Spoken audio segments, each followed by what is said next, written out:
কিন্তু বাংলার জমিনে যারা জামাত ইসলাম করে, বাংলাদেশ জামাত ইসলামী, এই নেতাদেরকে টাকা দিয়ে কিনা যাবে না, এদেরকে কোনো কায়দায় সাহায্য করা যাবে না। 40-50-52 দিন একটানা পর্যন্ত রিমান্ডে টেনে গায়ের নখগুলো উঠাইলো, হাতের ভিতরে সুচ ফুটাইলো, চোখের ভিতরে গরম পানি শুনে চুন পর্যন্ত দিল। এত নির্যাতন নাই যে তাদেরকে দেওয়া হয় নাই। তারপরেও ইসলামী আন্দোলনের একটা কর্মী, একটা নেতা কিঞ্চিত পরিমাণ ইমান হারা হয় নাই। সুবহানাল্লাহ।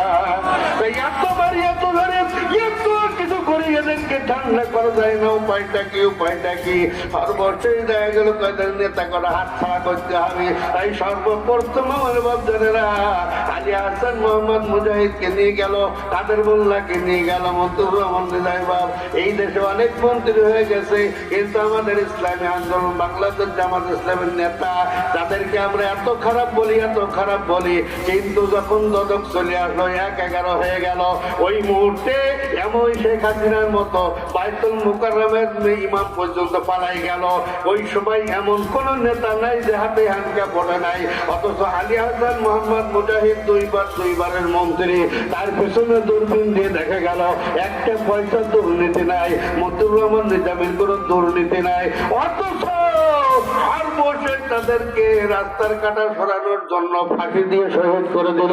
জোরে বলুন, কথা ঠিক কিনা? আমার